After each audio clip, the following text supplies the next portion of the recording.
Si Pasti, kanal khusus melaporkan investasi ilegal dan pinjaman online ilegal. Halo, jumpa lagi dengan channel ini.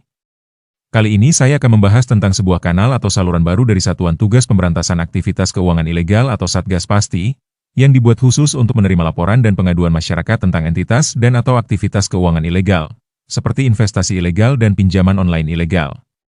Pertanyaan besarnya, apakah saluran ini mampu melibatkan partisipasi masyarakat luas dalam mencegah penyebaran entitas ilegal?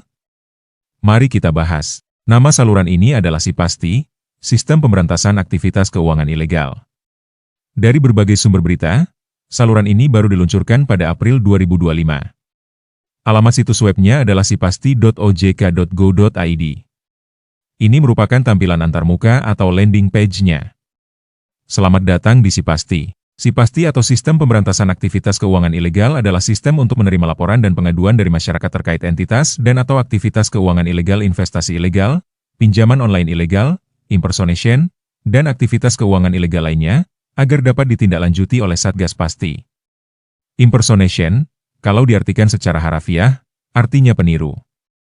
Saya asumsikan, ini dimaksudkan untuk entitas atau aktivitas keuangan ilegal yang meniru atau menggunakan profil dari perusahaan resmi yang legal. Modus seperti ini banyak sekali terjadi dalam kasus investasi bodong skema Ponzi, seperti BBH, MSL, AK, OMC, dan sebagainya.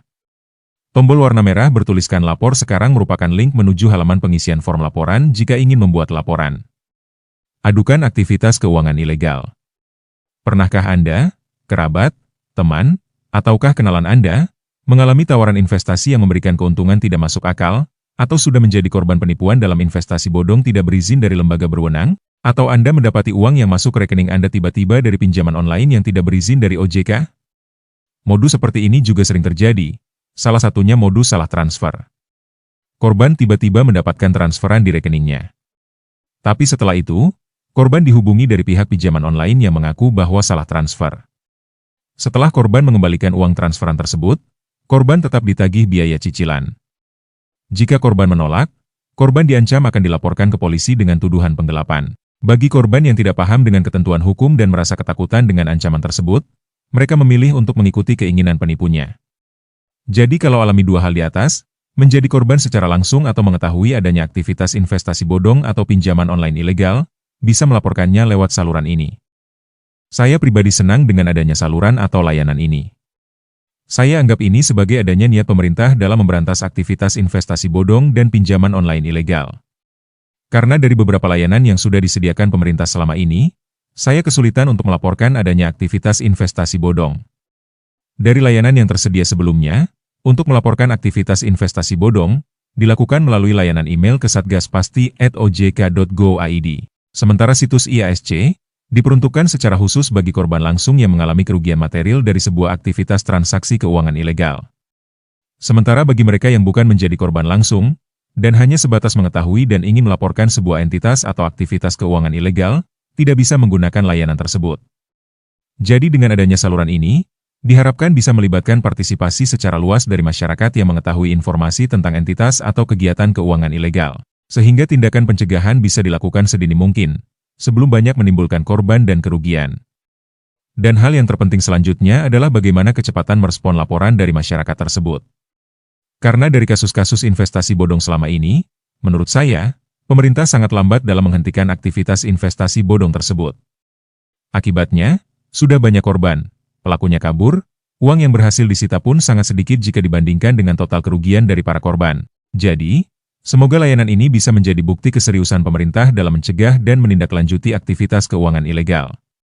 Sebelum kita bahas tentang bagaimana mengisi form laporannya, kita cek dulu informasi yang ada halaman penjelasan tentang Si Pasti. Pada halaman ini ada informasi tentang apa itu Si Pasti, apa itu Satgas Pasti, daftar lembaga negara yang menjadi anggota Satgas Pasti, apa tugas Satgas Pasti, apa wewenang Satgas Pasti, bagaimana upaya tindak lanjut atas laporan masyarakat, modus investasi ilegal yang sering diadukan masyarakat, dan yang terakhir, bagaimana upaya agar masyarakat terhindar dari tawaran aktivitas keuangan ilegal.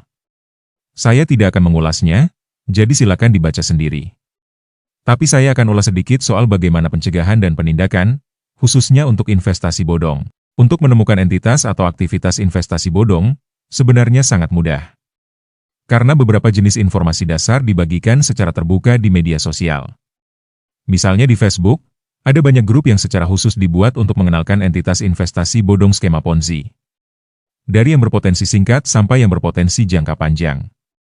Dan dari postingan para pecandu Ponzi di grup-grup tersebut itulah, bisa diketahui link situs web sebuah investasi bodong, dan bisa mendapatkan kode undangan yang bisa digunakan untuk mendaftar atau membuat akun. Dan kalau sudah mendaftar di aplikasi tersebut, bisa diketahui nomor kontak orang-orang yang menjadi kaki tangan bandar Ponzi-nya atau dalang atau pelaku utama penipuannya, sampai informasi soal rekening yang digunakan untuk menghimpun uang para korban.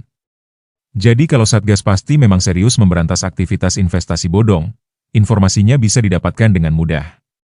Yang dibutuhkan hanyalah keinginan, keseriusan, dan ketegasan. Selanjutnya, dari kasus-kasus investasi bodong yang selama ini terjadi, setelah situs web atau rekening yang digunakan diblokir, mereka akan membuat baru lagi. Begitupun dengan rekening yang digunakan untuk menghimpun uang para korban. Jadi, penting untuk mengembangkan sistem untuk mengupdate perkembangan dari setiap entitas atau aktivitas keuangan ilegal yang sudah dilaporkan masyarakat. Persoalan terbesar pemberantasan kejahatan selama ini adalah, langkah otoritas penegakan hukum selalu kalah cepat dari para pelaku kejahatan itu sendiri. Seharusnya, langkah-langkah selanjutnya sudah bisa diantisipasi. Itu kalau pemerintah memang serius ingin melindungi rakyatnya dari aktivitas keuangan ilegal. Karena sekali lagi, tindakan pencegahan jauh lebih penting. Sekarang mari kita bahas tentang bagaimana mengisi form laporannya. Ada beberapa data yang harus diisi, yakni identitas pelapor, informasi entitas, dan informasi rekening entitas. Untuk kolom yang memiliki tanda bintang, menurut asumsi saya, sifatnya wajib diisi. Untuk informasi terkait nomor telepon dan rekening yang digunakan entitas, harus disertai dengan bukti pendukung, seperti screenshot atau tangkapan layar HP. Untuk memastikan mana saja data yang harus dilaporkan, saya coba melaporkan sebuah entitas ilegal, yakni OMC dengan alamat situs web omcjob.com.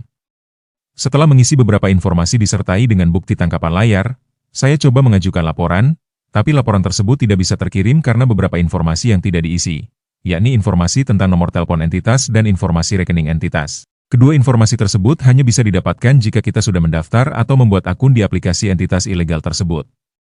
Selain itu, karena kebijakan keamanan, kita tidak bisa menggunakan mode tangkapan layar untuk mendokumentasikan bukti, khususnya terkait rekening yang digunakan untuk menghimpun dana masyarakat. Kecuali dilakukan dengan cara mereka menggunakan HP yang berbeda. Menurut saya, informasi seperti itu seharusnya menjadi tugas atau bagian dari pendalaman penyelidikan yang dilakukan Satgas Pasti terhadap entitas ilegal yang sudah dilaporkan masyarakat tersebut. Jadi, menurut saya pribadi, saluran ini belum mampu melibatkan partisipasi secara luas dari masyarakat untuk melaporkan sebuah entitas atau aktivitas keuangan ilegal. Karena dari jenis data atau informasi laporan yang harus diisi, merupakan informasi yang hanya bisa didapatkan setelah mendaftar di aplikasi investasi bodong tersebut. Pertanyaannya, berapa banyak masyarakat yang mengetahui sebuah entitas ilegal, bersedia mendaftar di aplikasi tersebut hanya untuk mendapatkan informasi untuk melaporkannya melalui saluran SiPasti? Selain itu, menurut saya saluran ini harusnya didukung dengan sistem informasi yang mudah digunakan oleh masyarakat awam untuk melakukan verifikasi status sebuah entitas, apakah telah terdaftar di OJK atau belum.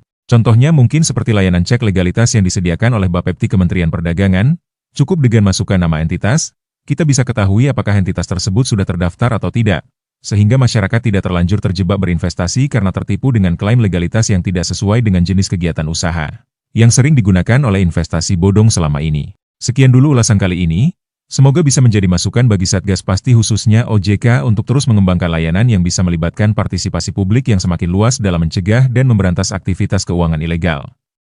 Terima kasih sudah menonton. Jika video ini bermanfaat, silakan bagikan.